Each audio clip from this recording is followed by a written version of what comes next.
I was not that. Okay. So, uh, um, as I was trying to introduce, in the context of Tanzania, we have a number of policies which have been established to address the inclusion of children with a disability. These are like the education sector policy of 2014 and its associated policy on 2017, which are all aimed actually to address the particular aspect. However, in practice, we see some challenges, including policy awareness. Some of the challenges are related to resource gaps, and actually, we see some kind of limited parental involvement. Now, because of this discrepancy between policy provisions and policy practice, how we implement on the ground for action, this has actually been the motivating factor to undertake this particular study. Now, the study was aimed to explore Tanzania's inclusive educational landscape in terms of measuring awareness and perceived effectiveness of the policy formulated, but also to look on the practice versus the provisions in terms of policy frameworks. So we had three questions to address. How effective are the inclusive education policies in Tanzania? But to identify the gaps that exist between policy guidelines and practice, and to ascertain the challenges which faces or limit the implementation of the provisions on the ground. The paper utilized two important theories as the base for its argumentation. These are the institutional theory and social model of disability. For example, the institutional theory focuses more on how compliance is made between what is instructed from the policy and what is taking place on the ground. That is theory versus practice. In terms of methodological aspects, this study employed mixed methods design, which was conducted in Temeke district. This is in Dar es Salaam, Tanzania, and about 300 teachers and other stakeholders were actually involved in the interview, including parents and students. So data were much more collected using the questionnaire, interview, and the document analysis, as this study was about policy evaluation. So the documentary analysis had to take a large part of information gathering.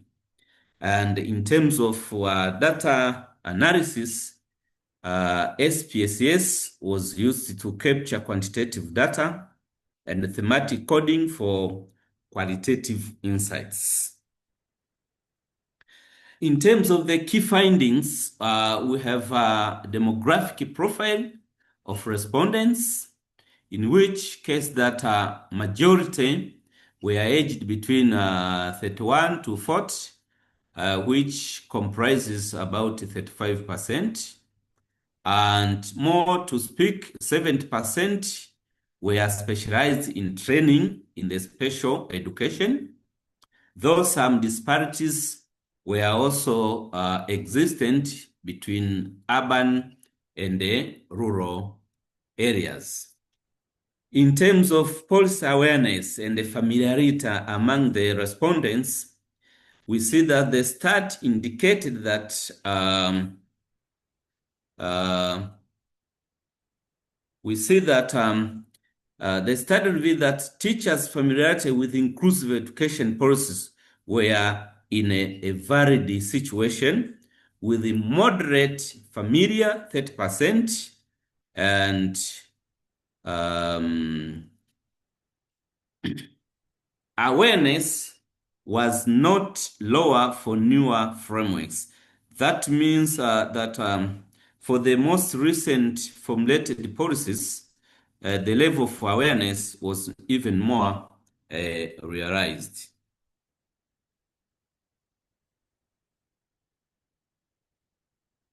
Perceived in terms of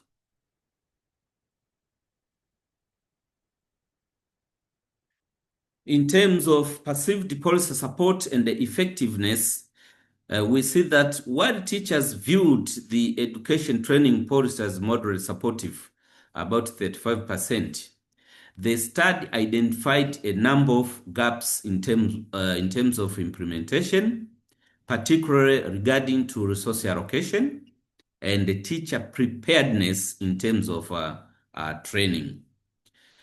Also, we noted that observed discrepancies between policy and practice were much more evident, as the study revealed that significant misalignments between policy guideline and the classroom realities. Key gaps included inadequate training, 35%, strongly agreed, insufficient specialized resources, 34.6%, and the weak enforcement mechanisms. These were some of the key observed findings. In terms of the barriers to inclusive education, we noted lack of resources, which was underscored at 3.35 in terms of mean, insufficient training, and overcrowded classrooms. Also, persistent cultural stigmatization of disabilities. These were related more to cultural practice in some of the societies. Physical accessibility and inconsistent policy adherence further hindered progress. Regression analysis was also conducted to determine familiarity and perceived effectiveness. And we see that highlighting the need for better policy dissemination and capacity building initiative were highlighted as of key importance. Now, in terms of conclusion and the recommendations, we see that while Tanzania inclusive education policies has been promising, but in terms of implementation, according to this study, gaps still persist. And this is actually reflected probably in most of African countries, is the case in most of our countries.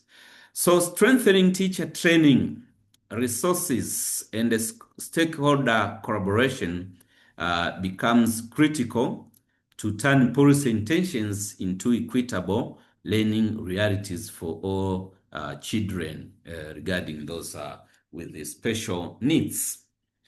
And in terms of recommendations, they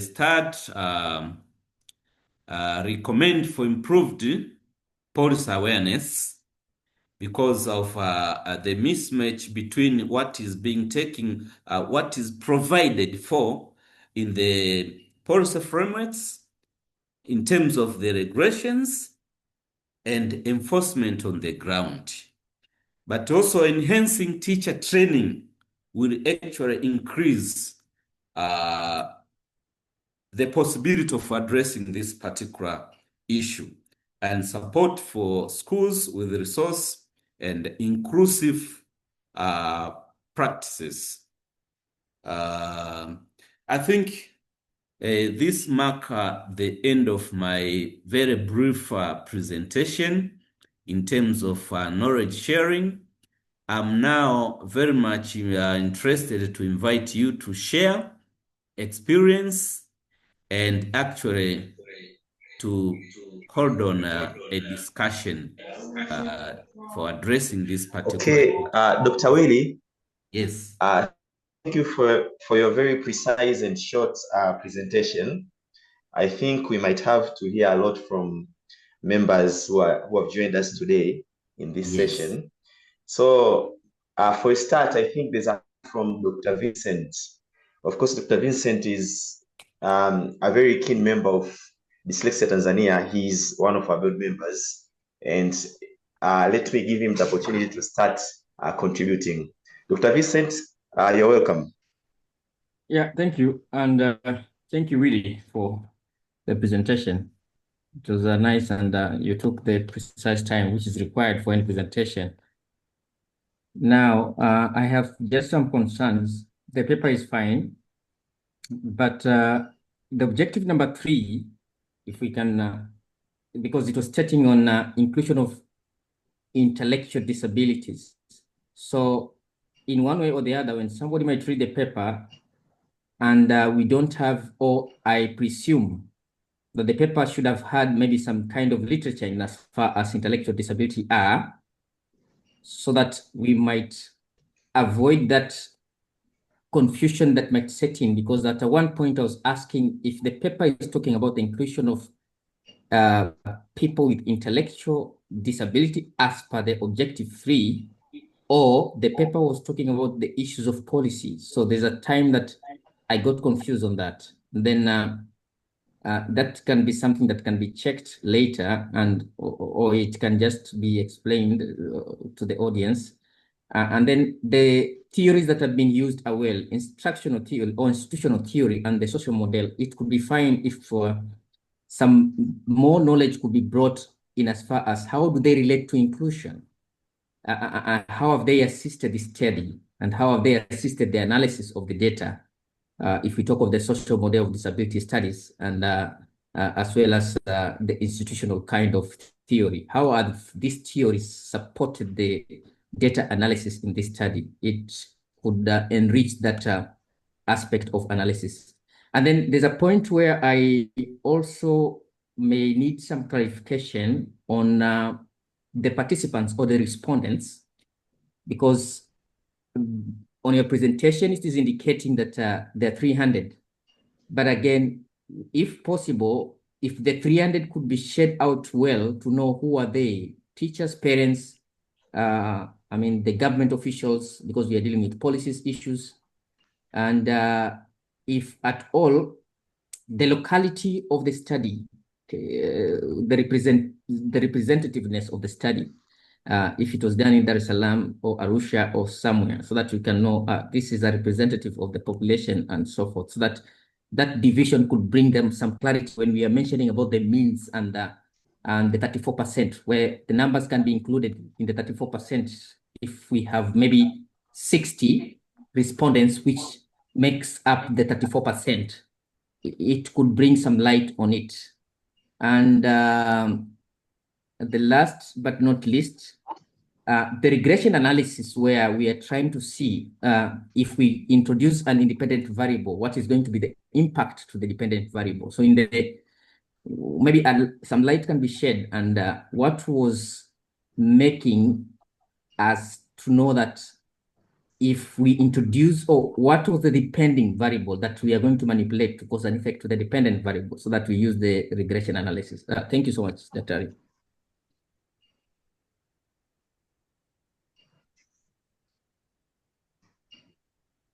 Yes, Dr. Willie.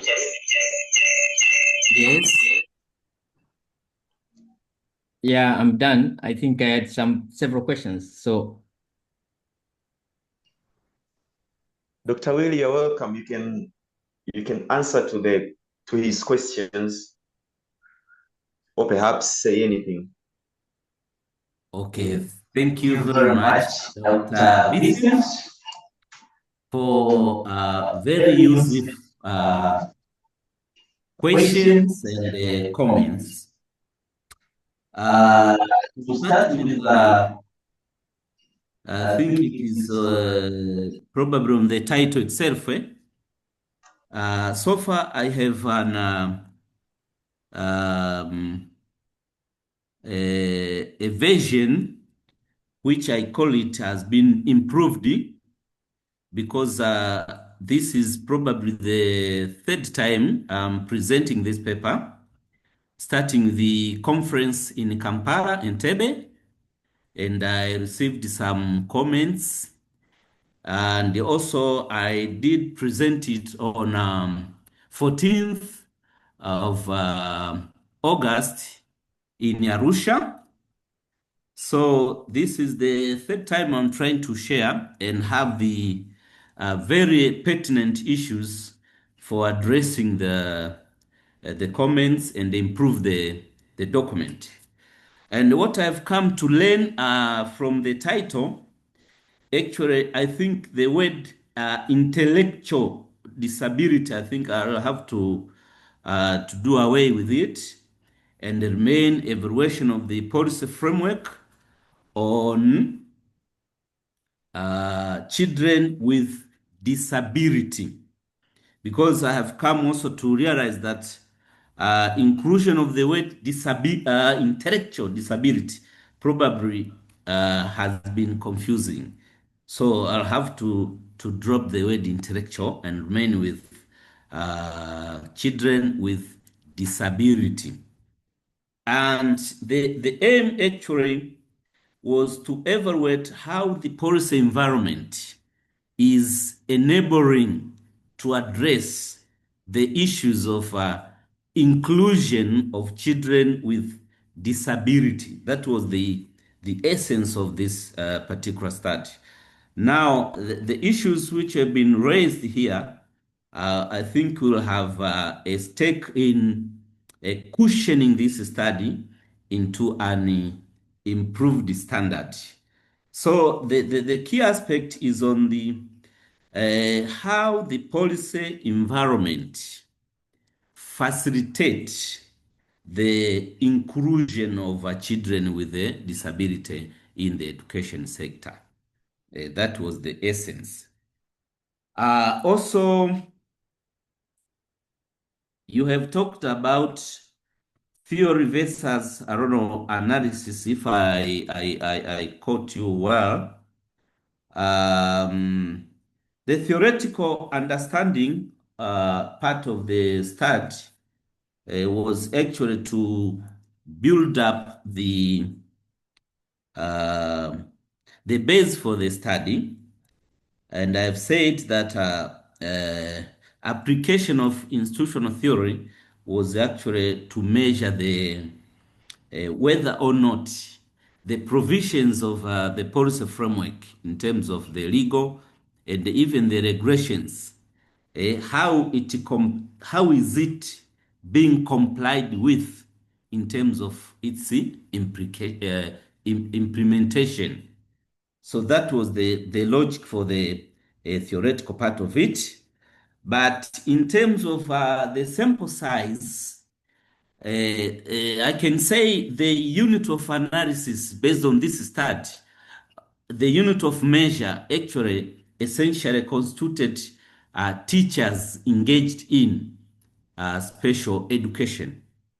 The teachers, and the study locality is Temeke district, but inclusion of other stakeholders such as government officials, the parents, and probably students for this particular study were considered as the key informants.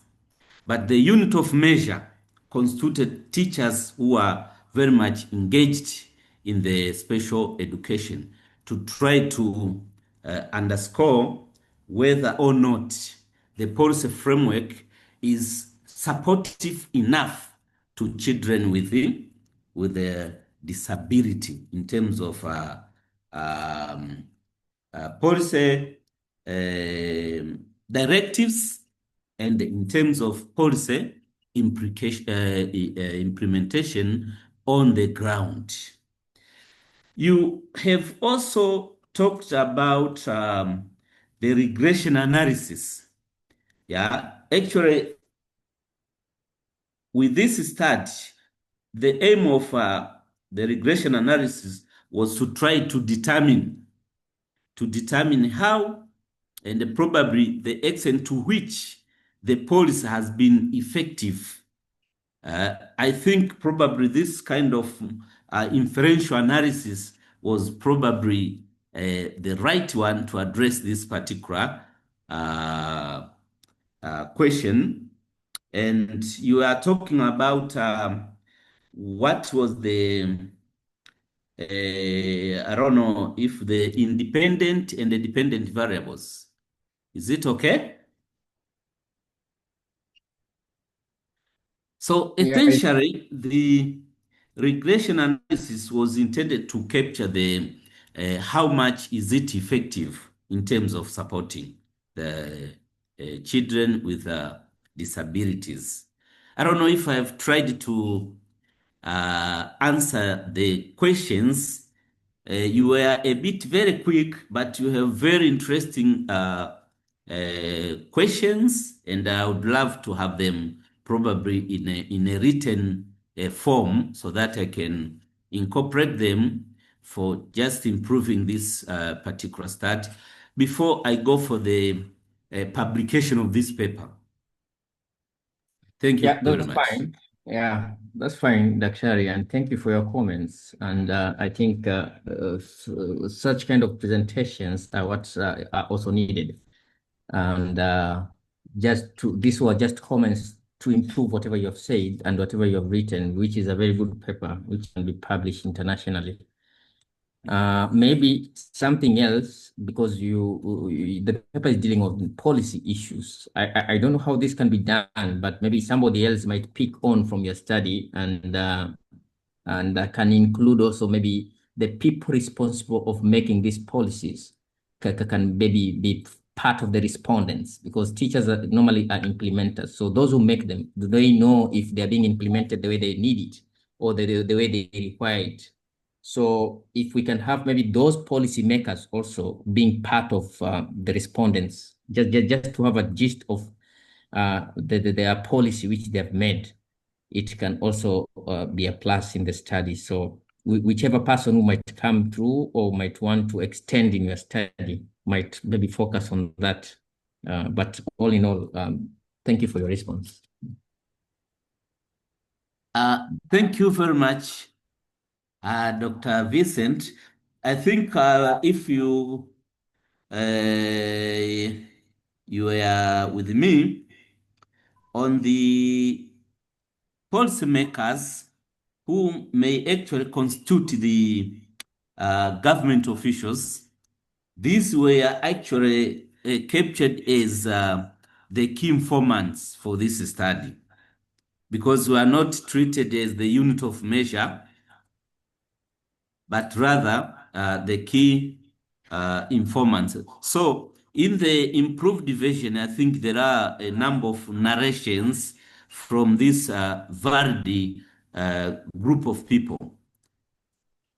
Otherwise, I highly appreciate your observation and thank you very much. Okay, so thank you, Dr. Vincent, for a nice contribution. And of course, Dr. Willie, I can see there's no any other question on the chat, and no one has raised his or her hand. But I think I have a little question, as much as we wait for others to come on board. So you have talked about the implementation of the policies, that they do show promise, but the implementation gaps still persist. So I think there's something to brainstorm here, and I can just ask you, how can teachers, for instance, teachers, civil society organizations support the implementation of the policies? Because it is nice to have nice policies. It is nice to have policies that show some kind of promise, but then we need to scale up the implementation, to be practical in terms of implementing the policies. So what do you think can be done so that at least teachers, educators, civil society organizations, and the society at large can at least implement the policies better. Okay, thank you very much for a nice observation. I think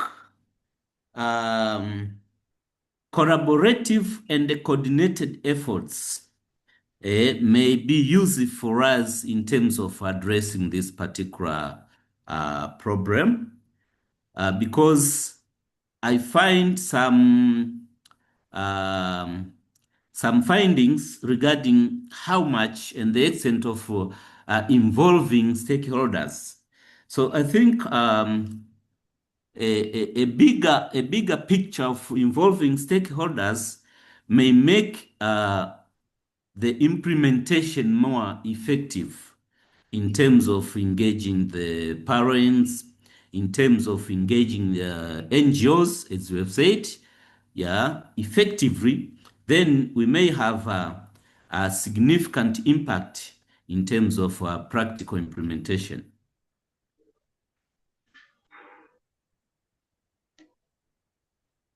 I don't know if I've attempted to answer your question, but you Yes. can also add up to share, because we need to enrich this kind of discussion. Okay. As we are trying to share knowledge.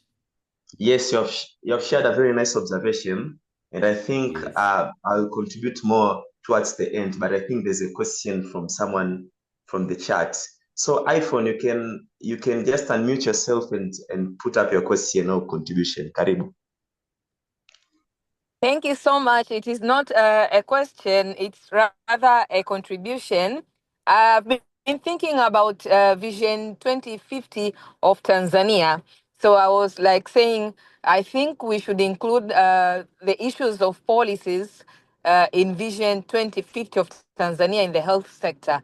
Because Vision 2050 is going to officially start working in 2026. And currently, they are still dealing with educating, making people aware of the vision, and also collect opinions, which can also be incorporated before Vision 2050 starts in 2026.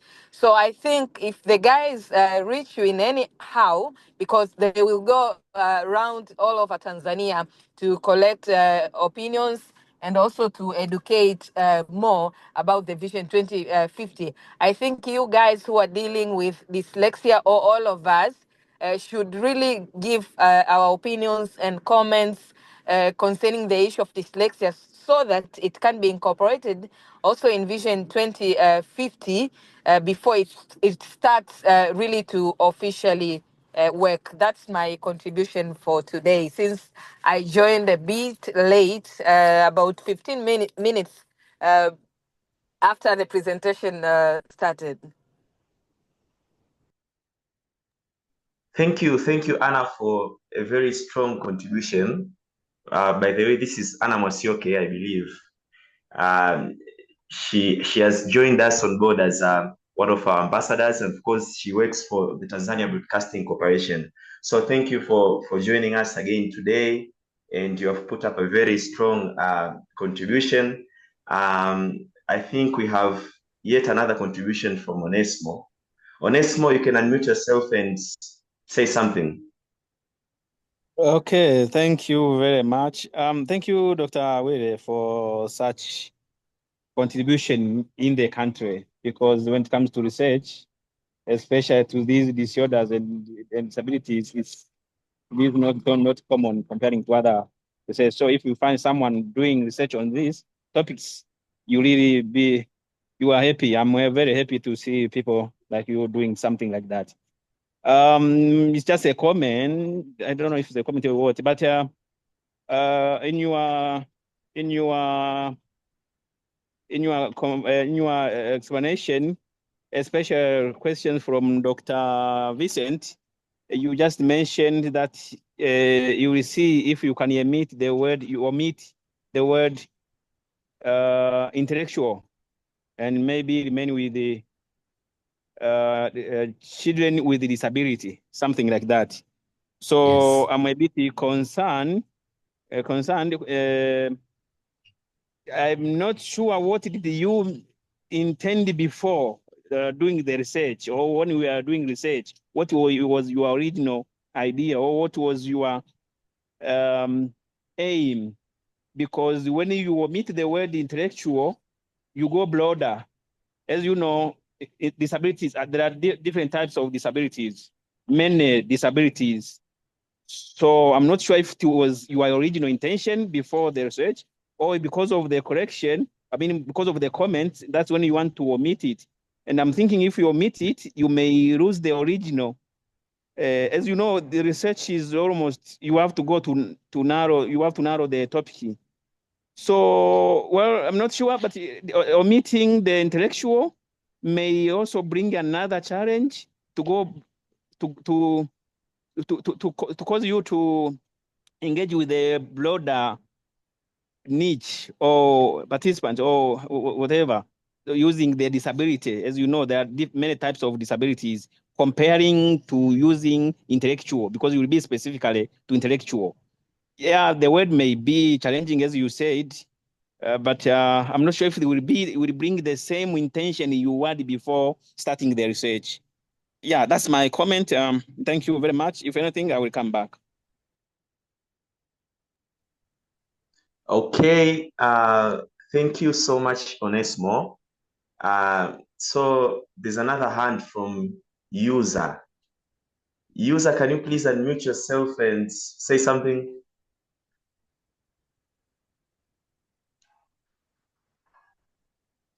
User, we are giving you an opportunity to talk. Please. Thank you very much. And this is Carol, teacher Carol, joining in from Uganda. I don't know if it's a contribution or a comment, but you somewhere asked, thank you, Dr. William, Dr. Vincent, for your contributions, and all the other members. I've not yet gotten your names, but I wanted to contribute something where I ask, what can we do as teachers? Before I go, what we can do as teachers, I'm looking at the word inclusion. Inclusion is a big thing. I don't know when we say inclusion, at what basis we are saying it on. Because when you talk of policy makers, for them they make, and as you said, as teachers, we implement. But still comes back to us, because inclusion means including the learners in our learning process, catering for their needs in their learning process. And these learners have different diverse needs. When we talk of inclusion, have we as teachers prepared the learning environment for them? We've welcomed them in our classes, but are they learning? Are they gaining from the strategies we are using in teaching them? Because there are some schools here in Uganda, they call themselves inclusion schools, but in the inclusion, they actually exclude the learners from the learning process. They get for them one room, they put them there, and they call that inclusion. No. When we talk of inclusion, we're like accommodating the diverse learning needs of these learners along with our typical learners. But have we set the physical environment ready for them? Do we have ramps for them to access the learning? Do we have the materials they can use in the learning process? Have we tried the different strategies to accommodate them in the learning process? Not just calling them in school and we start calling our schools inclusive schools. No.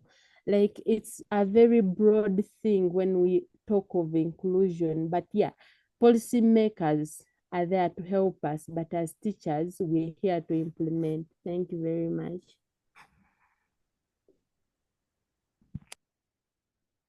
Thank you, Carol. That's just another powerful contribution, especially coming from someone like you. Now there's a comment on the chat from Elena. I can go through it quickly.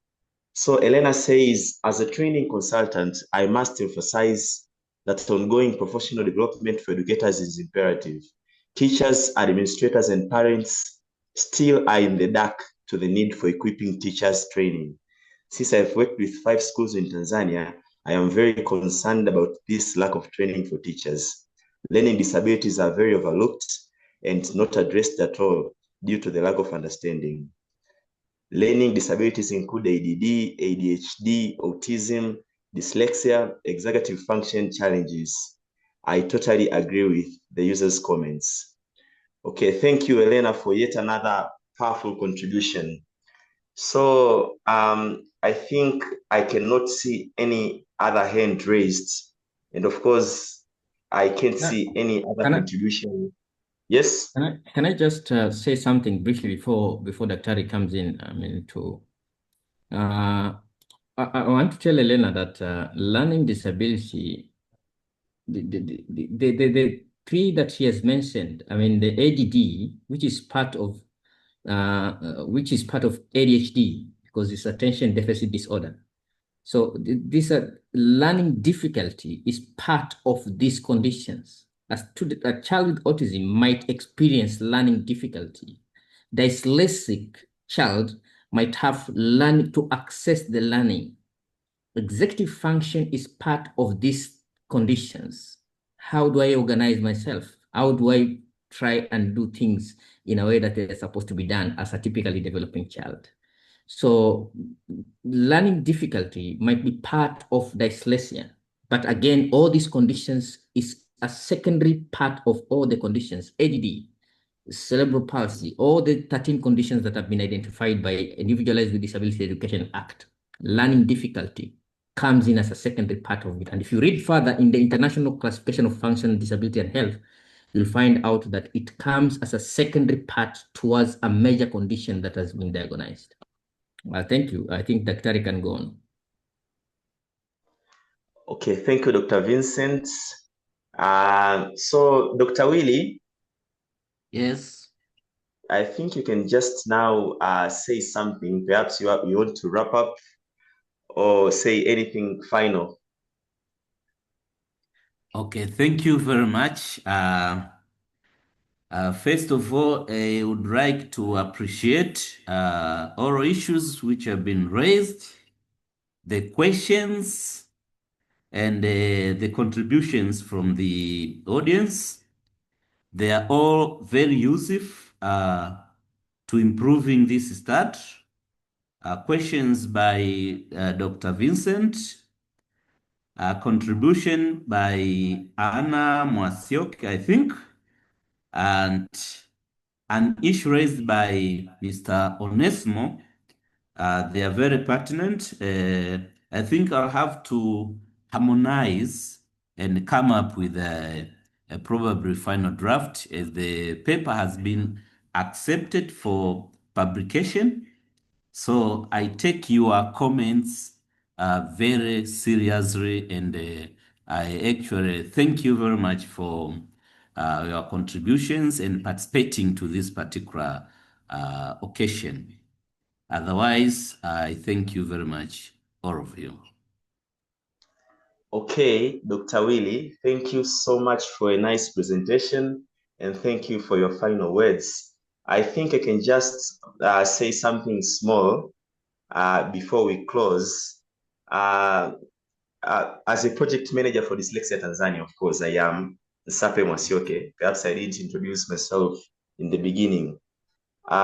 So as much as I know, the government is trying to involve us in reviewing the inclusive education policies. They normally do that, and we actually did the same in November last year. So as much as we appreciate the effort that the government is doing in involving us in reviewing the policies time after time, I think that there truly is a huge gap in terms of implementation of these policies. And I honestly think that is where we all have a part to play. Anna Masioke, for instance, you are a media personality. And of course, there's a role that the media also has to play. And since you have become one of our ambassadors now, I know you will try to raise your voice in terms of at least pushing these issues on the media. Cowdens, I can see you have raised your hand. Perhaps I need to give you a chance to talk before we close. Mine is just to congratulate. Yes. Can you hear me? Yes, we can hear you. It's just to congratulate all of you for attending the session. It's been very, very informative. I have enjoyed listening to it and I've learned quite a lot. And it's been quite a vibrant session. So thank you, everyone. Please, let's keep inviting people. Imagine we are 437 and this session had about, right now we are 18 people. And this paper is important, as you heard Anna Masioke say, we need to get our voices heard in matters Vision 2050. And now this is raising, like I always have been announcing, I am actually attending a conference for dyslexia rising. And just to let you know that we were nominated for an inclusion, a neurodiversity inclusion award, which is a big milestone for all of us. So keep it up. Invite people to attend the session so that we continue raising awareness about these conditions. Dr. Thank you so much. And now you're part of us. Let's continue sharing knowledge. Well done. The paper was amazing. And I like the way you're receiving the comments positively.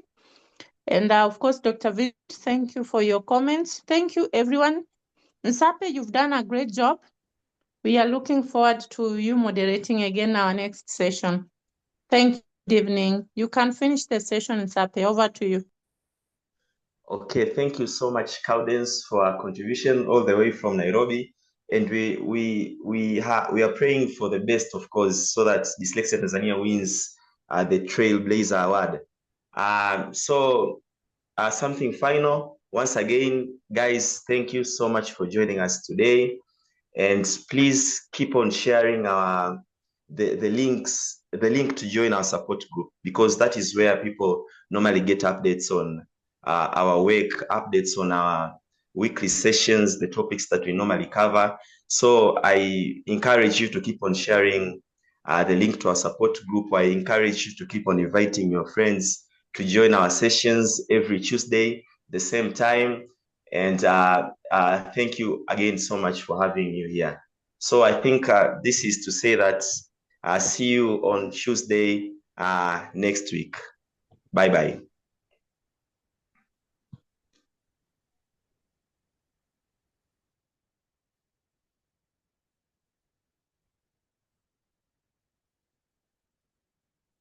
Hamna jambo dogo dokta. Nimeenda huko Kariakoo sasa nikaona angalau jambo limeisha hili. Anasikika.